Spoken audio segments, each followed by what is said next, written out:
Dear brothers and sisters, I'd like to talk about the need that we feel of God in our lives. Most of us think about God when we are in trouble. It's something that we want to get done is not happening. There might be a sickness that might have come to us or our families. There might be a problem at work. There might be some difficulties between family members, or we feel that maybe our children are not getting married, and if they're married, they're not having children, and things that we have no control over, things that we try to fix ourselves but are unable to fix. And it's then that we think about God. Now, to most people, God is very abstract, and so they don't know how to get to God. And so the way that we try to reach God is through prayers. In all of our traditions, as we grow up, we learn to pray to God. We learn that that's a mechanism by which we can reach God. If our prayers are answered, then we are very happy. But when our prayers are not answered according to the way we want them answered, then we get distraught. And we start to feel as if God is not taking care of us. And this happens to many, many, many people. Whenever we are in need, whenever we need help, is the time we want to connect with God, we want to think about God, we want to be with God. But then,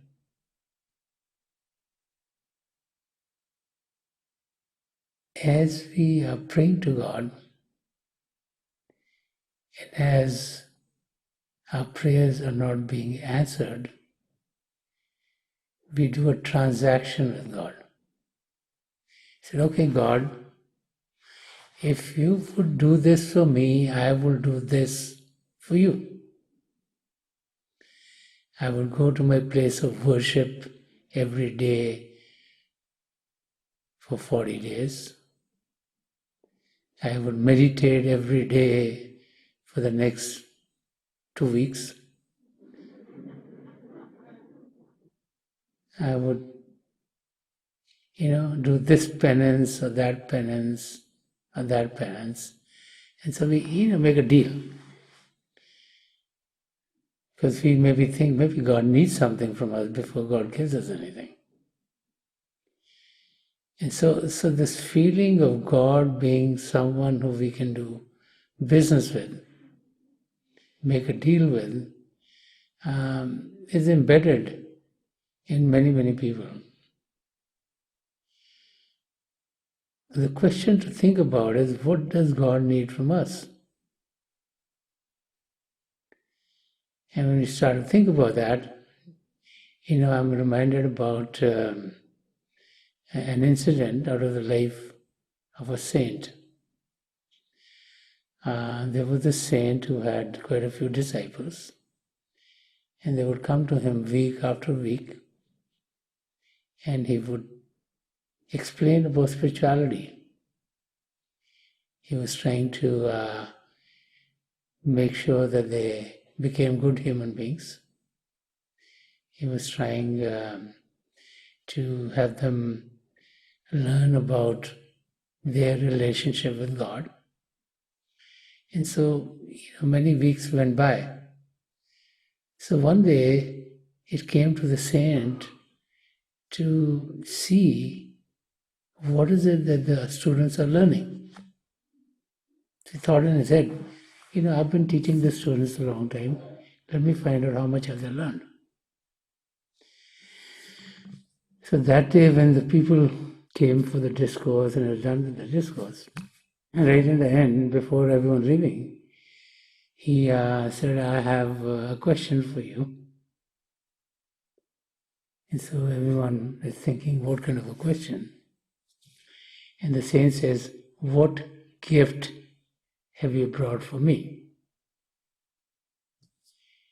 They all got devastated because the saint had never asked for anything. And even if they wanted to give the saint something, he would refuse. So they started looking at each other. What's happened to the saint? So they're looking here and there and they don't have an answer. So the saint said, okay, don't worry. I want you to think about this for the next week and give me the answer next week. So now they go home and they're all thinking, what kind of gift should we give to the saint? So there was a very rich person who was in the congregation. So he went around and he looked and looked. He found the biggest diamond that he could find. So he had that put in a ring. He thought, this would be really good for the saint. There was another person who was from the educational background.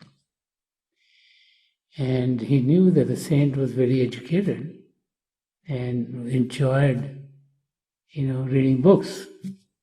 So he bought a very beautiful book, which all kinds of beautiful paintings and very inspiring thoughts in the book. So he bought that. He thought that would be a great gift for the saint. There was a goldsmith who was in the congregation. So he went and he took all kinds of gold and made some ornament that he thought the saint would like. Someone was in the clothing business. And they thought, the saint is always wearing the same kind of clothes. Maybe give him something real fancy, silky, and So he made clothing for him. Another person was in the carpet business, Persian carpets. So he got the best carpet that he had in the store and thought that would be a good gift. So the next weekend, when everyone gathered together, they all brought their gifts. So the very rich man goes first and he opens the box and shows the ring to the saint. And the saint says, thank you, but doesn't look very happy. Takes it. Next comes the person with the book. He's coming, he's opening the book, he's showing all the beautiful paintings and all the writings in the book. And he gives it to the saint, but there's no smile on the face of the saint. Takes it. Next comes the person with the gold. And he's got all kinds of gold that he's giving to the saint. And the saint takes it too, puts it on the side. And doesn't seem very happy. So these guys are wondering, we're giving very beautiful gifts. And the saint doesn't seem to be happy.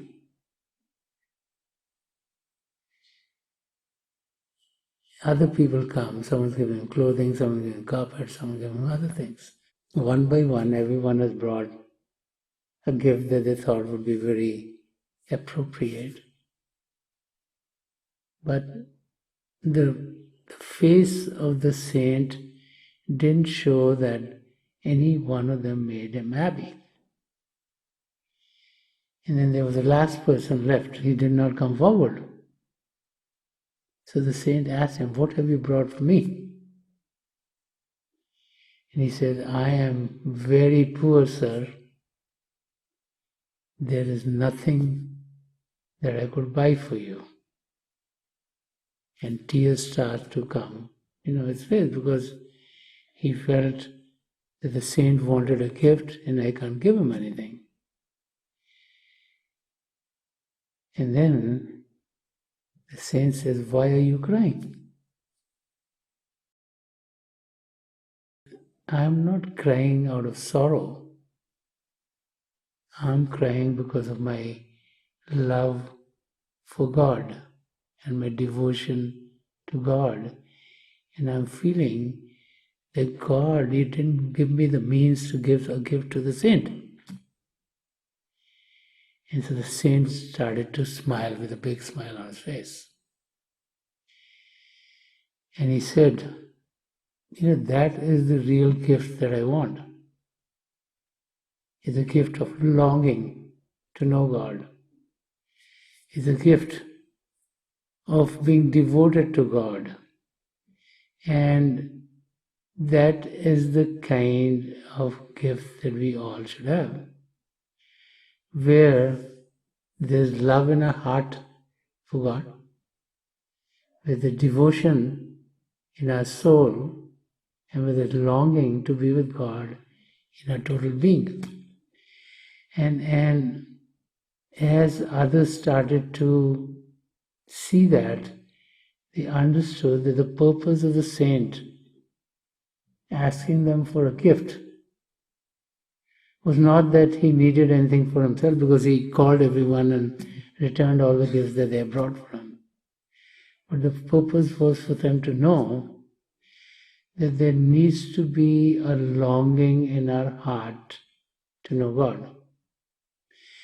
If there isn't a longing in our heart to know God, then this life is not worth living. If we're always pulled towards loving the objects of this world, if we're always pulled towards getting things in this world, and we do not fulfill the very purpose for which we've come to this world, then this life is a waste. As we pass through life, we realize, as all of our scriptures are telling us, that those who love are the ones who find God. To find God, we need to have love in our heart for God. Now, how do you have a longing within yourself?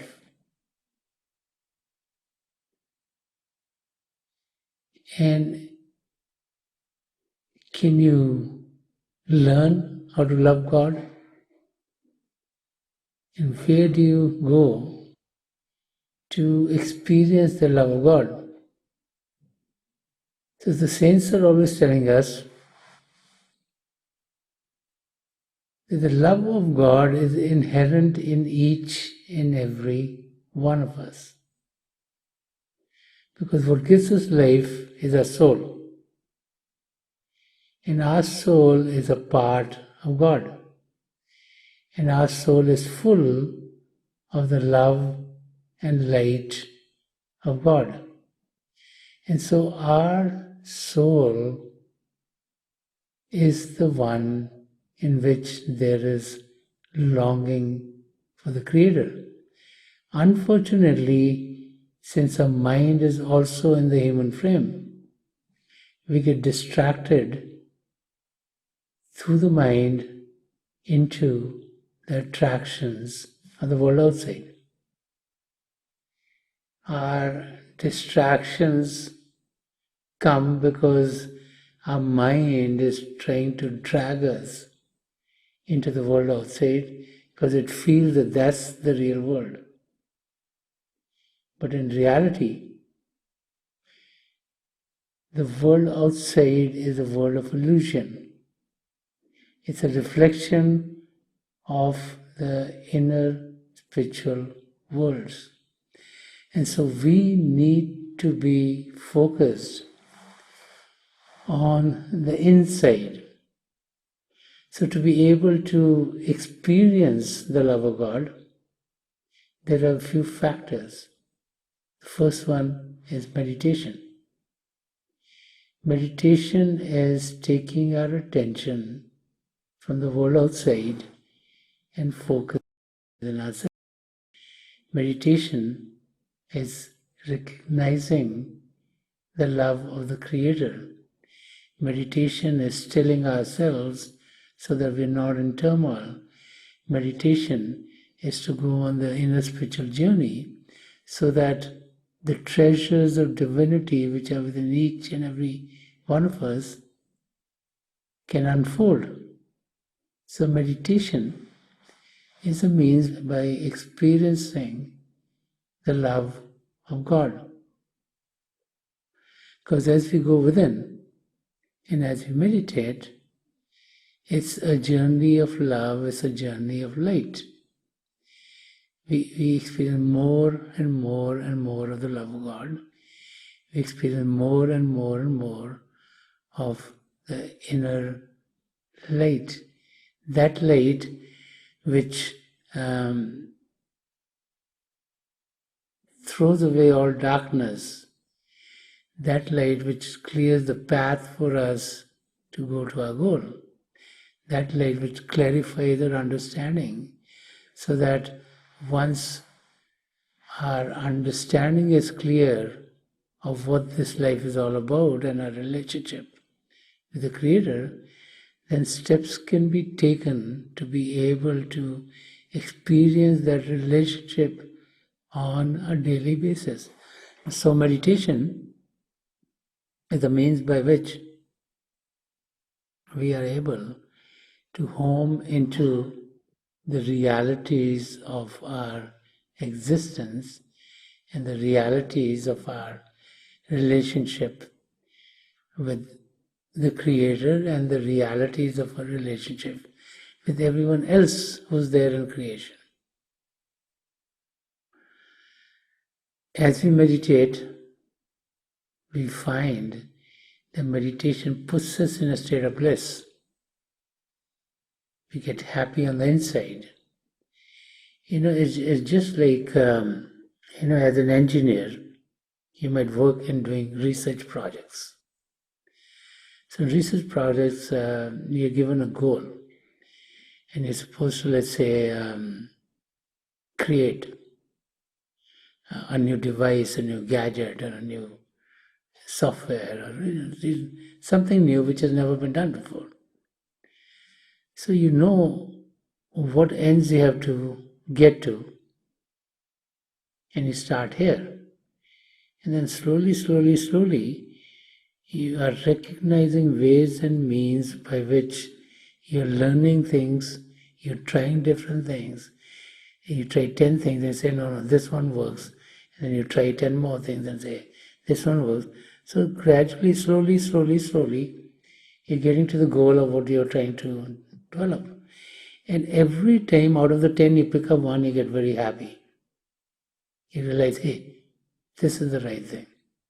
It gives you happiness, it gives you hope that, hey, I can get to the next step. Because when you start a project, the project looks so big and looks so humongous. Will we be able to do that? Whatever project you're working on, whatever new device you're trying to create, or a system you're trying to create, it just seems very, very difficult to do. Because you realize no one else has done it before. But by taking small steps, and by being able to go through the steps, the reality sets in and the happiness comes in and the joy comes, yeah, I'm getting closer.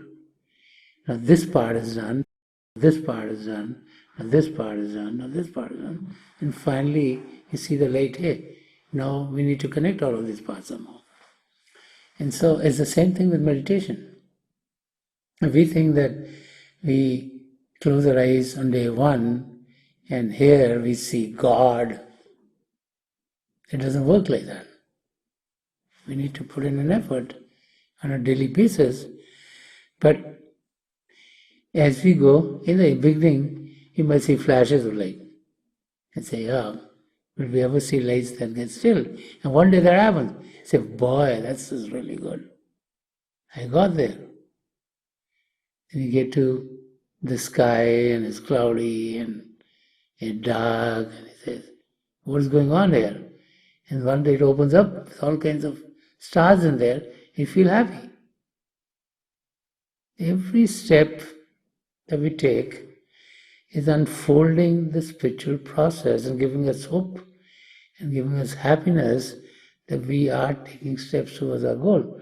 So meditation is like unfolding of the truth for us. It's the unfolding of the love of God for us. It's the unfolding of our getting closer and closer to our goal. And the journey is a journey of love. And on the journey we experience enlightenment, which means better understanding.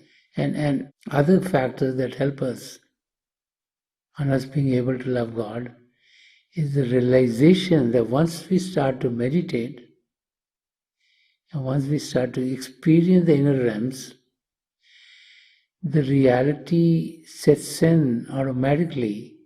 Our understanding gets clear that every other human being can also do that. Because we might be very special to ourselves. We might have worked very hard, gotten a PhD, or became a doctor, or an accountant, or an engineer, or whatever else.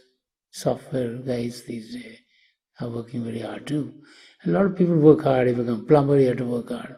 Become electrician, you have to work hard. Whatever profession you get to, we have to work hard, right? And we got there.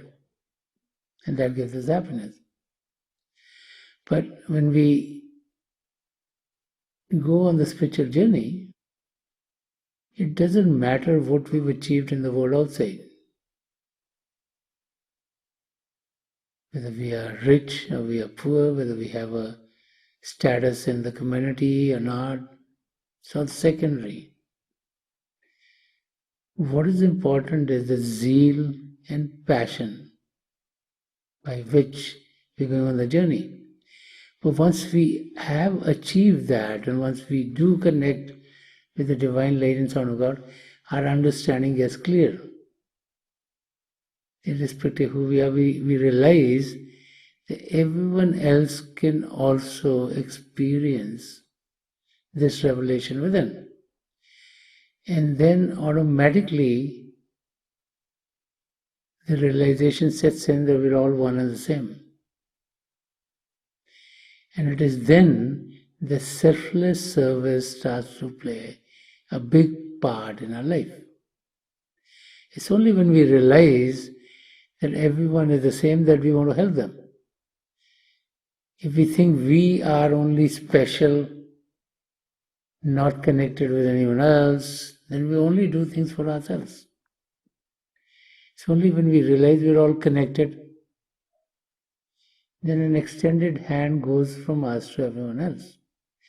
This is why so much emphasis is placed on selfless service. Because it's a means by which we all help each other, because we realize the goal is the same. It could be at different levels, it could be going through different physical difficulties, but our goal is the same, and that goal is to be one with God. And so we start to then help. Not only help to our family members, not only help to our friends or people that we know, but we help because we feel that our help will help the community. The realization as we meditate sets in that what is good for the community is good for us. It's not that what is good for us is good for the community. That's the big difference in life. Many people think what is good for me is good for everyone else. But we need to realize what is good for everyone else is what is good for us. And when we have that realization, then selfless service becomes a part of our life. When we look at the lives of the great saints and mystics, and many of us have had an opportunity to be with the two great spiritual masters of the last century, Sant Rajinder Singh Maharaj and the Alpura Sant Rajinder Singh Maharaj. And when we look at their lives, we look at how much selfless service they were involved with. And their total life was full of helping people. Everyone went to them and said, I have this problem. Everyone went to them in times of sorrow, in times of difficulties, and brought the difficulties to them. And irrespective of what time of the day it was, they were always there to help them. Just a few words for them would bring a smile on the face of someone who would come with great difficulties on their being. And so irrespective of whatever it took, these great saints would spend hours after hours talking to each and every one of us to be able to undo our difficulties. When you come to think, what is that? That's like selfless service. They're not serving themselves. They're serving us. Yeah. Because none of us actually had the capability to help them, number one. None of us even thought we should ask them, do you need any help? Because we felt that, they have it all. They don't need anything. And so we always used to go to them in need. And the need could be more darshan. Okay? The need could be, some family problems with the children in the family. The need could be an exam is coming. And help does come in one manner or another. And some of the stories are very, very interesting of how that happens. But it does happen. Yeah. And then we go for all kinds of things. But the realization, once that we do experience the light within, does set in that, we're all connected, we need to help each other. We're all going for the same goal, we're not competing with each other. And the trouble in society is everyone feels we have to compete with someone else. Because the grass is all greener on the other side. Okay? Why? Because we feel, my grass should be greener than their grass. That's the problem. If we realize we're all there to help each other, then there won't be any enmity, there won't be any problems or jealousies. If we realize we're there to help. But if we think, I'm different than him or her or she or he, then we say, I need to do better. That's where the ego comes into play. So connection with the light, which comes through when we meditate, puts it in a state where we are able to do selfless service. And as we start to do selfless service, we find that not only are we making the life of someone else easy, because we're trying to help someone in whatever we do. We could know someone and help them, we could do things where no one knows that we're helping, let's say giving blood. When you give blood, and the blood is supposed to rejuvenate within 6 to 8 weeks, blood is needed by elderly people in the hospital, by young kids, by someone who's been in an accident, something else. It's an act of selfless service. You don't know who will get help, but someone will get help. Same thing when we cook in the langar. We're cooking, we're cutting the vegetables, or we're doing whatever else food needs to be cooked. We don't know exactly who's going to be eating that food, but we want to fulfill the need of someone else. Yeah? And so there are so many other ways in which we can help. There are people all around the globe who have a very difficult time even eating one meal a day. So to be able to help them in one manner or another, but we want to get the right mechanism so our help should get to the ones who need it, and not 98% of it should be spent in administration. That we have to check carefully, because there are many of these organizations, when you check them, 98% of the money that they collect goes into administrative work. That doesn't make any sense. 1 to 5% is okay. You have to do some administration to get this stuff done, but so one needs to check things as to where the hell would go. But there are many needy people all around the globe, many with great difficulties, and so we need to be able to help. And selfless service comes to us when we realize that if God has given us something, we need to share. Sharing is caring.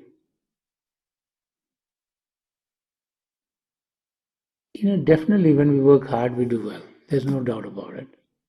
We study hard, we do well in school, we get a better job, we make more money. But it's also the grace of God that we've been able to do that. That we should never forget.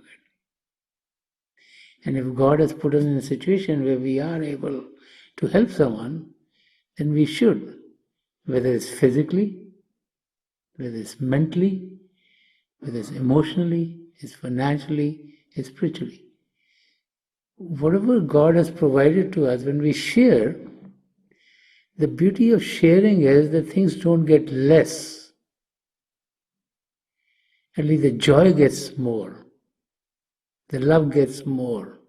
So as we share the love that we have within ourselves, the love of God with others, and just helping them is the means of sharing that love, then the life gets better for everyone else.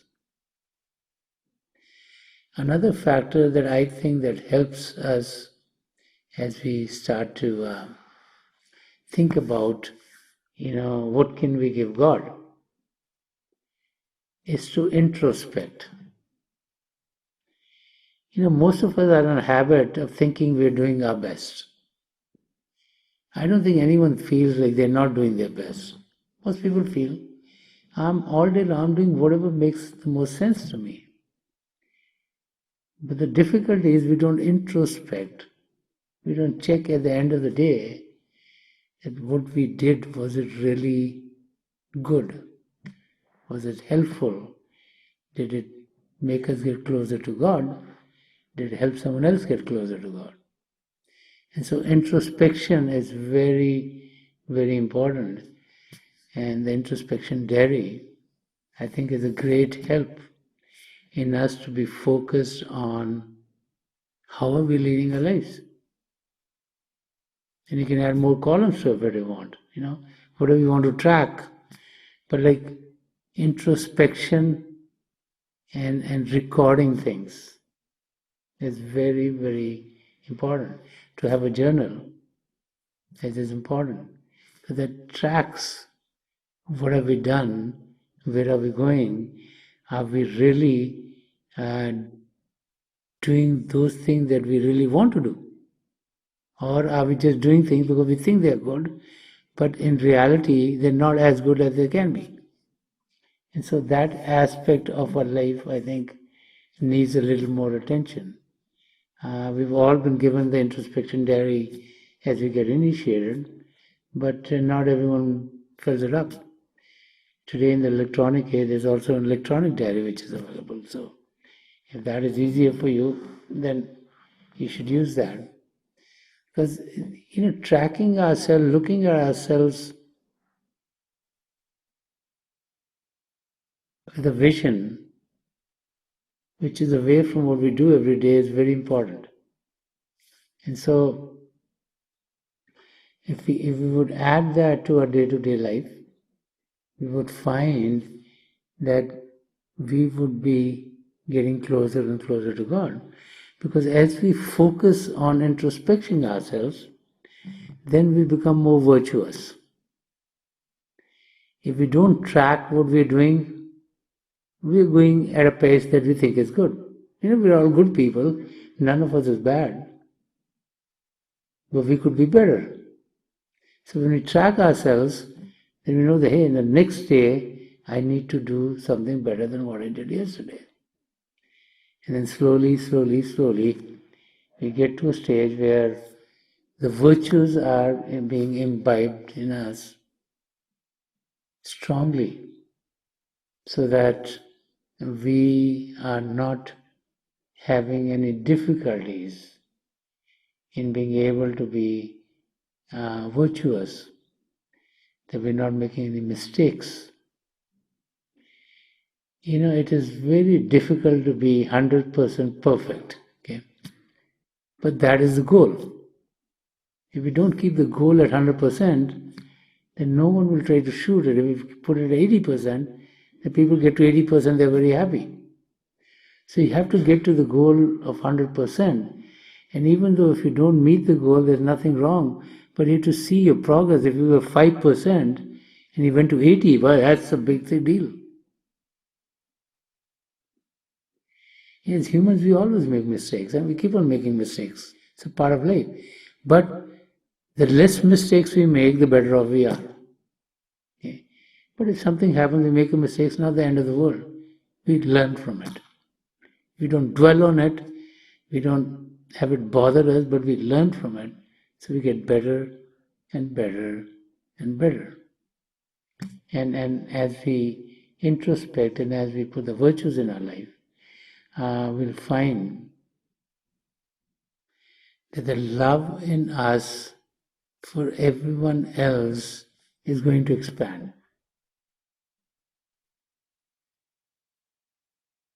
Sant Rajinder Singh Ji Maharaj is very beautifully said in one of the verses. He says, गले लगा लो हर इंसान को के अपना है चलो तो राह गुजारों में बांटते हुए प्यार. So he's saying embrace everyone as your very own and walk through life spreading the love of God. That's what life should be like. And the love of God is what? The love of God is love for all living forms in creation. Whether it be human beings, whether it be animals, whether it be mammals, whether it be fish, birds, everything else. And so, as we experience the love ourselves, then only are we going to be able to dole it to others. If we don't meditate, if we don't go within, if we don't connect with God, if we don't experience God's love, how do we give love to someone else? The source of all love is within ourselves. And we need to partake of it. And as we partake of it, then we can share with someone else. And this is why so much emphasis is put on meditation. That's the means of experiencing that love. And then selfless service is making use of that experience of meditation to make the lives of others better. And introspection is getting to a state where we are uplifting ourselves to imbibe the virtues in our life. And then we are becoming godly. Then we are imbibing all the traits that God has, that God wants us to have. And that is the purpose of our being alive. So let us meditate for a few minutes. Please sit as comfortably as you can. Close your eyes very gently, just like you close them when you go to sleep. Your eyeballs should be straight, focus 8 or 10 inches in front of you. Those of you who have been initiated in the mysteries of the beyond, please do your Simran. And those of you who are new here, please repeat any name of God that you feel comfortable with. This repetition of God's name should be done mentally and not out loud.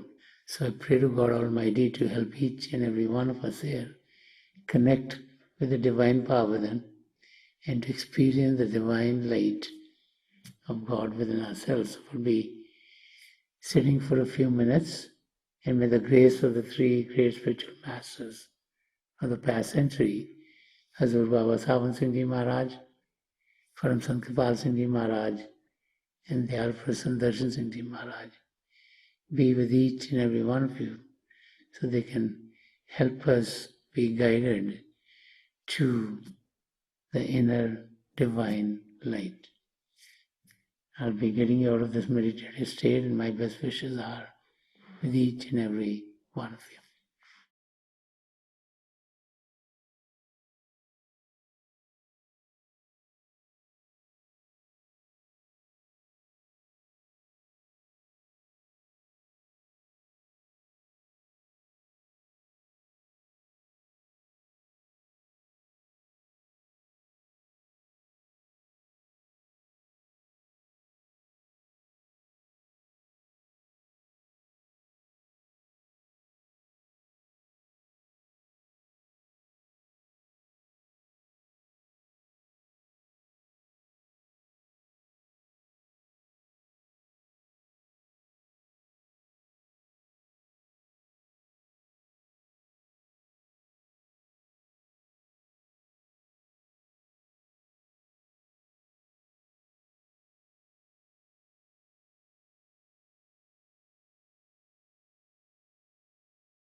please leave off.